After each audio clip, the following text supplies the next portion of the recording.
Welcome to Fearless Finances, where I try to take the fear out of your finances. Today, we're going to talk about the Federal Reserve. Yes, indeed, an integral part of us having financial stability in the United States. And Trump can't seem to leave it alone. Here's just a few of the recent tweets or truths. What is it called when you're on Truth Social? Especially when you're lying on Truth Social. It's a confusing thing. But anyway, Trump is after Jerome Powell again because he wants interest rates to go down. But Jerome Powell is worried that with the tariffs, we're going to end up with inflation. If he puts the interest rates down now, well, then there'll be more to recover from. And all of this brings to mind something super important: the history of the Federal Reserve. In fact, I was just going through a documentary with my class this morning entitled Money for Nothing Inside the Federal Reserve. Now, in class, we don't watch the whole thing. We watch maybe about 10, 15 minutes of it. But there's two really important lessons that the Federal Reserve learned in two different economic eras that I think serve as a great example as to why the Federal Reserve must not be politicized. That political figures like Donald J. should not be running the Federal Reserve. So this is what I figured in today's video. You and I could watch a little bit of it because there's some really good information, and we'll talk a little bit about it.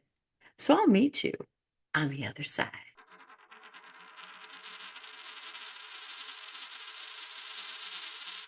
All righty. We are going to start this video at the Panic of 1907, essentially 1870s to 1907. There was a lot of volatility in the economy. We were a growing industrialized nation without some of the safeguards to stop panics and crashes. And that's what the Federal Reserve is designed to help us do. So we'll pick it up right there. Before the Federal Reserve System, we didn't have a government bank. The banking system was very fragmented, and we experienced these panics in which monetary conditions would change. A shock would hit the economy, the banks fail, and then other banks would fail. Bank customers would become suspicious, and they would want to pull their money out of that bank, and then some other people would be afraid that their bank would go, and so people would want to pull their money out of deposits and withdraw the money as currency. The banks would not have the currency to pay out, and they would just close their doors. In fact, how many in here remember the scene from A Wonderful Life when there was the run on the bank? I have some news for you, folks. I was just talking to old man Potter, and he's guaranteed cash payments to the bank. The bank's going to reopen next week. But, George, I got my money here. Did he guarantee this place? Well, no, Charlie, I didn't even ask him. We don't need Potter over here. And I'll take mine now. No, but you're thinking of this place all wrong, as if I had the money back in a safe. The money's not here. Well, your money's in Joe's house. That's right next to yours. And in the Kennedy house, and Mrs. Maitland's house, and 100 others. You're lending them the money to build, and then they're going to pay it back to you as best they can. Now, what are you going to do, foreclose on them? I got $242 in here, and $242 isn't going to break anybody. Okay, Tom. All right. Here you are. You sign this. You get your money in 60 days. 60 days? Well, now, that's what you agreed to when you bought your shares. Tom! You see, that's the thing. That's how banking works. My money gets borrowed out to someone else. That's how the Federal Reserve can help us keep things more secure. But notice how fear and panic gets everyone riled up. When we were just reviewing this documentary in the last class, one of the gentlemen said that the title shouldn't be Making Money, which is the title of the course. It should be Fear and Greed.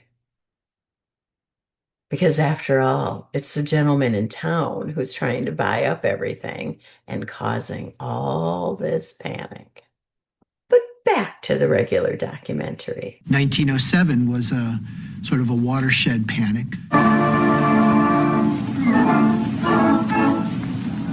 The panic of 1907 was the straw that broke the camel's back. The U.S. is the biggest economy in the world. Americans are saying, gee, other countries with central banks are not having so many financial crises. Why are we? They said, wait a minute, the U.S. government couldn't deal with this crisis. What's wrong with us? The Brits have the Bank of England, and the Germans have the Reichsbank. Something has to get done here. I am so sorry to pop in like this. It won't take very long. But if you're liking this video, if you enjoy this content, please subscribe. I want to make sure I see you back here again.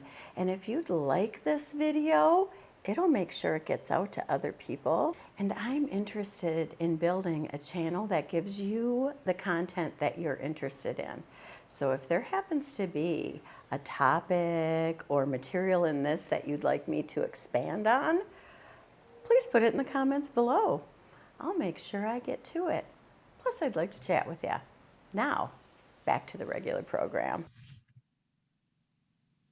In 1910, Senator Nelson Aldrich summoned New York's most powerful bankers to an island off the coast of Georgia to secretly negotiate plans for an American central bank. Traveling under false names in a private railroad car, the great secrecy of this expedition would foster conspiracy theories for decades to come. Have you been to Jekyll Island? I had spent some time in Savannah, which I love Savannah, and I took a pit stop out at Jekyll Island. That hotel is still there. And the day that I was there, some people were playing cricket in the yard in 1900 outfits with cars from that era too. It's a really neat island. Now you have to pay to get out there. And I didn't stay, but it was a pretty neat trip and kind of historic, financially historic. But back to the video. Congress created the Fed to forge a better monetary system. But in the Fed's first crisis, it failed to recognize that the world around it had radically changed. That the gold standard, a centuries-old system the Fed had been created to manage, was on the verge of collapse. There used to be a country called Great Britain. Now we call it the UK, or Britain. And Great Britain was this little tiny place that had this wonderful world-beating banking system and a currency that passed for good money the world over. This currency was backed by gold. So the gold standard, making your money tied to a precious metal, is a way of stabilizing its value and restricting the ability both of banks and the governments to create too much paper money. But that world came crashing apart in the summer of 1914 when World War I began. To print the money needed to finance the war, the great powers of Europe abandoned the gold standard. With Britain bankrupt, German society destroyed by hyperinflation, the U.S., its new Federal Reserve, and a gold-backed currency emerged preeminent. The U.S. becomes the financial leader of the world almost sort of overnight. While the world economy struggled, America's boomed. And the Fed realized it could use its influence not just in times of panic. You want to slow economic activity to cool inflation. When you lower rates, you want to stimulate some economic activity. The change in rates by the Fed is really a question of gas pedal versus brake. In the 1920s, the Fed reached beyond its original mandate and began to use this newfound power to steer the U.S. economy. The Fed moved into managing the overall macroeconomy.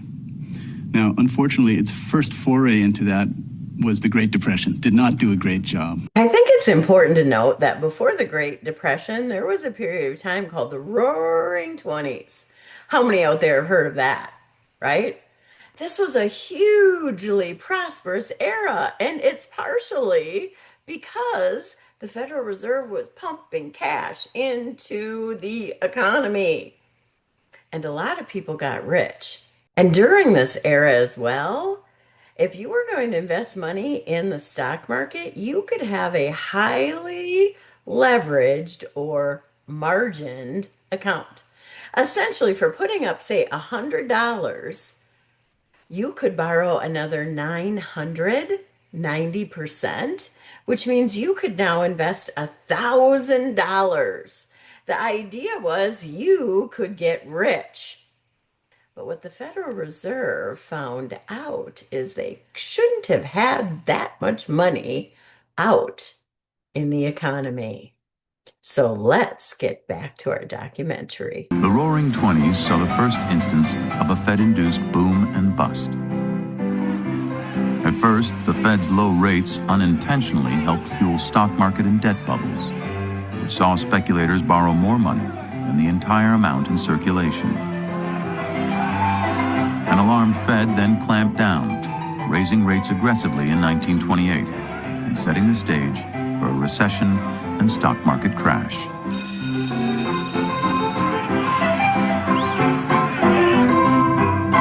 Right after the crash, the New York Fed did exactly the right thing. It provided liquidity to the New York money market. It prevented a banking panic. Now, the board in Washington wasn't too happy about this. They were worried the expansionary policies the Federal Reserve was following would lead to a reignition of speculation and inflation. So the Fed stopped its easing policy. Well, then trouble hit the banking system, and the Fed did nothing. As banks began to fail, people withdrew deposits and stuck them under the mattress. Now banks didn't have money to make new loans, and the economy spiraled down. Because we were still on the gold standard, we had trouble figuring out what to do. We tried to protect our gold position, which required raising rates at exactly the wrong time. My grandfather, for example, went on vacation 2 weeks down to Kentucky, came back and their bank had been closed and they lost $3,000 worth of savings. And so instead of providing enough money to prevent prices from falling, the Fed allowed the money supply to collapse. And that's what turned what would have been a garden variety recession into the Depression. When he says his grandparents lost $3,000, well, point one, what is $3,000 worth today? This would have been, let's just say 1930. Into this calculator with the year 1930, we'll find out how much that $3,000 would be worth today. We gotta scroll back a little bit to find 1930. So 1930, $3,000 today would be about $56,000. Maybe not as much as your IRA, but still a reasonable chunk of change. And here's point number two. There was no FDIC. You see, all of that was created through FDR in the 1930s. When he was elected in 1932 and he took office in 1933. So there were lots of changes that came forward from the Great Depression to try to shore things up even more. But at that stage, there wasn't even FDIC so that they could get their $3,000 back. And by the way, these are some of the things that the Trump administration would like to get rid of. But back to our video. It wasn't that the Fed deliberately created the Great Depression. They desperately wanted to fix what was going on. They just had the wrong diagnosis. That's a view that is widely shared now. The current Federal Reserve Chairman, Ben Bernanke, has said, we did it, we being Federal Reserve. We caused the Great Depression, and we won't do it again. They were wrong. They learned by the pain and suffering that we all felt as a result of that. First great mistake was the Great Depression. The other great mistake was the great inflation. The U.S. dollar would be linked to gold, and the rest of the world would link their currencies to the U.S. dollar. The Fed would be the banker to the world. But shortly after agreeing to the Bretton Woods system, Congress passed the Employment Act of 1946. The country decided to add to the Fed's mission, stabilizing employment over the business cycle. No one wanted another depression. People were afraid of another depression. But that conflicted with what they had agreed to at Bretton Woods, because Bretton Woods told them they had to control inflation. Well, they weren't about to do that.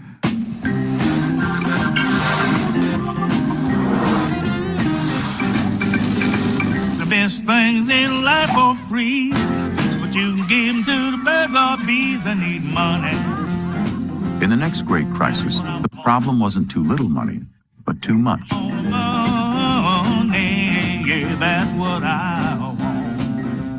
Fear of unemployment was the new ideology, which, like the gold standard, the Fed would abandon only after great social cost. The middle of the 1960s was a very nice period. There was no inflation, no unemployment, and a lot of self-congratulation in Washington, D.C. They finally had got it. Fiscal policy would be just so, monetary policy just so, and we would have the kingdom of heaven right here in the United States of America. In 1965, President Lyndon Johnson announced a sweeping vision to transform the country into what he called the Great Society. However, beneath the surface of things, there was trouble. Johnson's Great Society programs and his massive escalation of the war in Vietnam drastically increased government spending and caused prices in the U.S. to shoot higher. The war in Vietnam was, like all wars, the cause of a governmentally orchestrated inflation. To protect the value of the dollar, Fed Chairman Bill Martin needed to raise interest rates, as he had done since 1951. But Lyndon Johnson was a different kind of president. Johnson said, no, we don't want interest rates to rise. We don't want to derail the Great Society. We don't want to create a recession. We've got a war to fight. And the Fed caved in. He knew that he shouldn't be doing that, but he believed it wasn't his responsibility to tell the Congress they couldn't run deficit. Oh, do you see the problem? Now, granted, a president of a different party, Democrat, but still trying to control the Fed and telling the Fed what to do. Oh, no. This isn't going to be good. Wait till you see what happens. Now, some of us know because we lived through it. Now, granted, when the inflation was really high in the 1970s, my biggest concern is where I could get $1 to buy some candy. But that's also how I learned about inflation. You see, I used to be able to get a candy bar for 15 cents, and then they went up to a quarter, which meant my dollar bought less candy. I told my parents I needed a raise, that my allowance was not enough. So let's see how high inflation really got. I've talked for a long time about the independence of the Federal Reserve. That's independence within the government, not independence of the government. So if there was a big private investment boom, he could raise interest rates to stop it. But if there was a big public expenditure boom, that was not his responsibility to stop. That was the Congress. At Bretton Woods, the U.S. had promised to be the world's reserve currency, backed by gold. But the Fed had created far more dollars than it could ever redeem in gold. And now the U.S. could no longer keep that promise. And by 1971, it was clear the dollar could no longer be exchanged into gold. I have directed the Secretary of the Treasury to suspend temporarily the convertibility of the dollar into gold or other reserve assets. And that began the modern age of inflation. For the first time in history, the dollar was just a piece of paper, backed only by faith in the Federal Reserve and its policies. Bowing to pressure from Nixon and clinging to flawed economic theories, the Fed refused to raise rates. Over the next decade, the cost of living more than doubled. The dollar lost more than half its value. They would tell each other, we're not going to let the inflation get out of hand this time. And then the unemployment rate would rise, and all that would be forgotten because the political pressures would grow. Where did they come from? It came from Congress, it came from the administration, it came from the business community, it came from labor unions, and it was just very hard to resist. The whole climate of opinion was against them. OMG. The value of a dollar cut in half, which means over a decade, inflation was 100%. Ouch. Now, a recent bout of inflation, the one that was caused by COVID, which, by the way, every country of the world experienced. I think it's also important to note that among all of those other nations of the world, United States inflation was some of the lowest. We are surely spoiled here because you would have thought it was the end of the world, all of this inflation.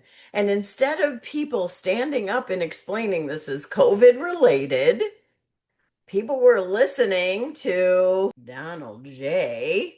Tell them it was all Biden's fault. And Biden was not forceful enough to tell people. But do you know the maximum amount of inflation that happened under the Biden administration?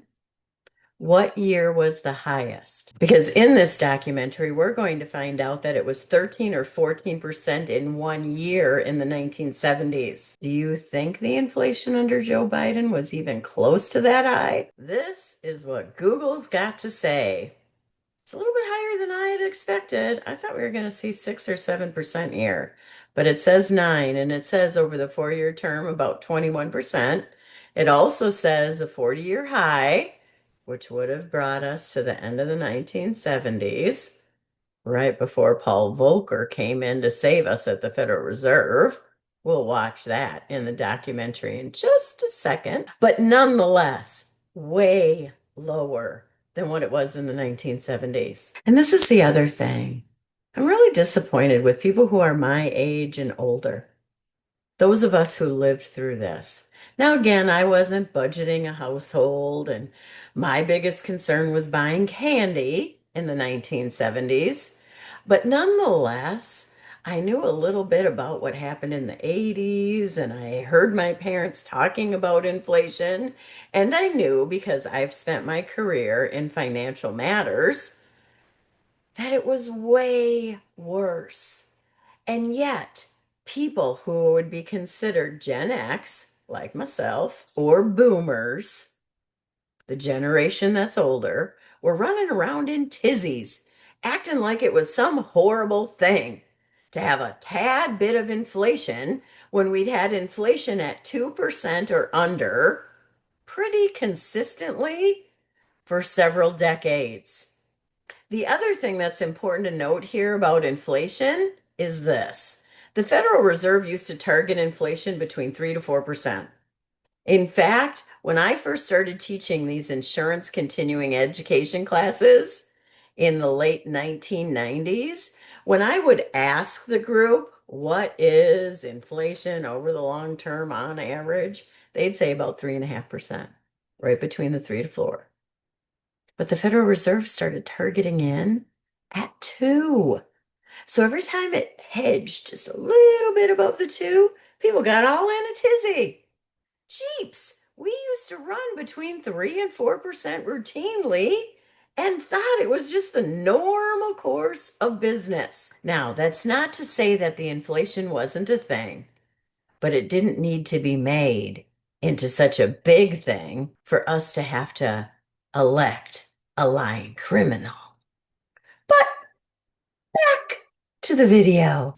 And Arthur Burns, chairman of the Fed, he did not do what a good central banker should do and raise rates to break the inflation.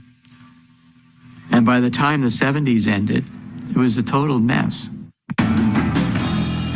Prices went up infamously during the Carter presidency. Inflation was increasing and unemployment was increasing at the same time. That wasn't supposed to happen. Inflation hits everybody. Unemployment, even at its worst, hits only about 10% of the population at any one time. And so the public shifted its concern from unemployment to inflation in a massive way. People began to say, we don't want it. We won't stand for policies that create ongoing inflation. I really hate it because you pay so much for so little. Good evening. Prices in the United States during the first 3 months of 1979 went up at an annual rate of 13%. The question is, how long will this go on? Inflation running out of control. The answer? Probably for years. President Carter found himself on the defensive because inflation was becoming very unpopular. Inflation is our friend. And that's when Carter appointed Paul Volcker. When I was appointed by Jimmy Carter, he was kind of up against it. It was a very difficult period. I told them we were going to have to adopt tighter policies, and I felt very strongly about the independence of the Federal Reserve, and that's the way I thought we should act. Burns said in a speech after he left the office, we knew, meaning we central bankers, that we had to reduce money growth back in 1964 or we were going to have inflation. And he lists all the reasons why he couldn't do it. It was that meeting that Paul Volcker left to do what Burns said couldn't be done. People don't like to raise interest rates. It's not very popular. And there was some resistance and fear of creating a recession and so forth. It was a close thing for Volcker even to pull it off internally. He had a substantial battle within the Federal Reserve. Volcker had tried to get the Fed governors to nudge interest rates upward, without success. So he tried a different tack, persuading them to focus on controlling the money supply. It was a sleight of hand, because the two are essentially the same. But it was a politically palatable tactic, and it worked. And when he slowed the money growth rate, predictably, the interest rate went way up. Neither he nor I nor anyone else had any idea of how high the interest rate was going to be. 8% to 9% to 10%. 15%, 18, 19, 20%. 21%. Really the highest levels in American history. He told me, I never thought we'd have to go to 20%. But he did. That took courage. 21%. It's crazy.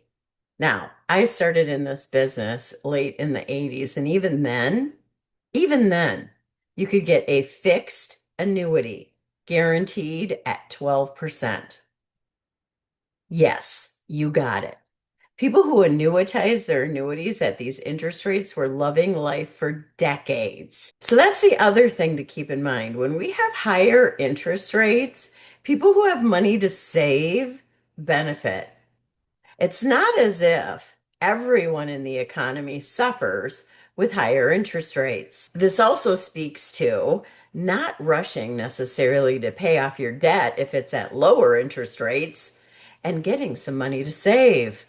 This is talked about in a lot of my videos, and I'll link some of them up at the end of this. But back to our video. Paul Volcker was villainized for his inflation suppression. It was a very tough period.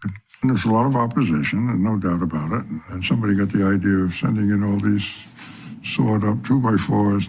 Builders would throw 2x4s on the steps of the Fed to protest Volcker's policies. There's a lot of criticism, but people forget there was a lot of support, too. People wanted some leadership to get something done. Now, the Fed was aware that it would almost certainly produce a recession. And Volcker says, I'm going to stick with my policy, even though the recession that begins in 1981 was the longest recession in post-war history. It took some courage to do this. And that's why we don't necessarily want politicians deciding this. And how many also agree it would be nice to have some people with moral courage today stand up, even in the Trump administration or within the Republican Party. I think it's also important to note this. I started my career in this era, and I don't really remember it being horrible. I got a job. In fact, I never lacked for a job, ever. And I got multiple promotions, ding, ding, ding, ding, ding, right up the chain, right up the ladder. I know it was a recessionary period, but you really couldn't tell that by me. And this is another thing that I think at some point I'm going to do a video on. If you're younger, these are the years that are going to be most favorable for you. You'll probably find that you'll find jobs right away, good paying jobs. You'll move up the corporate ladder. And I know that doesn't happen as much today. Millennials and Gen Zers tend to move around from company to company to move up the ladder and increase their pay. But you're going to find up until about age 40 are going to be your best years for doing that. Ageism is real. And the older you get, the harder it's going to be. I think most of us count on that we're going to make more and more and more money as our career progresses. But I'm starting to find, talking to people who are in their late 40s, early 50s, that most of them are making less. Now, it can also speak to our current economic trends, right? Wages today have not kept up with inflation in general for all American workers. So that's a thing.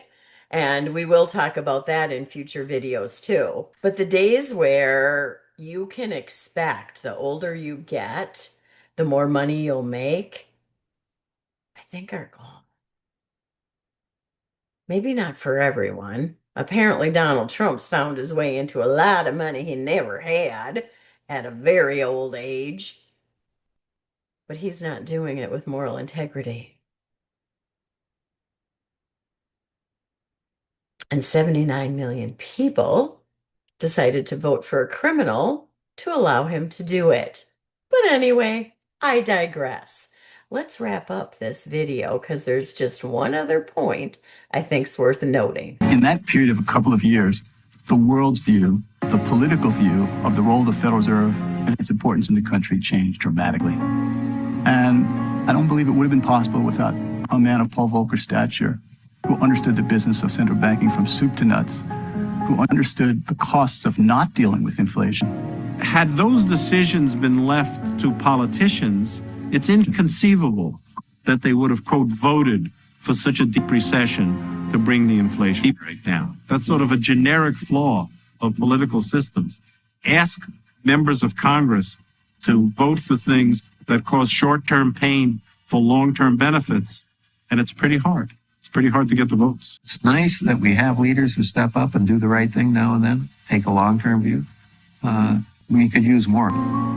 Paul Volcker has advised me of his decision not to accept a third term as a member and chairman of the Federal Reserve Board. I don't know about you, but I kind of figure Paul Volcker was probably asked to resign, and he probably gladly did it. After getting everything to balance out, I'm pretty certain he was ready to move on. They kind of took credit. We had a pretty good run from the 1980s into the early 2000s. The economy did very well. We had rising stock market. The Cold War came to an end. Most of the world became more interested in market economies. The economy was growing. Unemployment was low. Oh my gosh. That computer and that cell phone? Crazy. I'll leave it to you to watch about Mr. Alan Greenspan. The link for the full documentary will be in the doobly-doo. And of course, a big point in this whole documentary is the 2008 financial crash. But this is the point that I want you to walk away with. Essentially, 2 points. One of them is this: the Federal Reserve should not be politicized. It needs to act independently, and it needs to not be impacted by political whims. You hear that, Donald J? Back off. Good gravy. Crazy man. And this is the other thing. And in the end, I think this is the most important lesson to walk away with. Over the years, the Federal Reserve has learned a lot of lessons. The Great Depression and the Great Inflation taught two of the biggest ones. And that is why when COVID rolled around and Jerome Powell was at the helm and he was markedly increasing interest rates. Now, granted, I think they took a little bit too long. I think we should have started increasing interest rates earlier on. The inflation might not have gotten as high as it did, but nonetheless, once the Federal Reserve started taking those measures, I kept saying, I think we're going to have a soft landing. I think we're finally going to do this without a recession. And sure enough, that's what's been happening. That is, until Donald J. got involved with his tariffs. He's a crazy man. But let me know what you think. Do you think Jerome Powell is going to continue to be able to balance this? Or is Trump going to mix it up too much for anyone to handle? I'll tell you what I personally think in a different video, because I don't want to sway your response. And in the meantime, here's some videos about saving some money instead of paying off debts, like Dave Ramsey says, and another video about the Federal Reserve. And I'll see you there.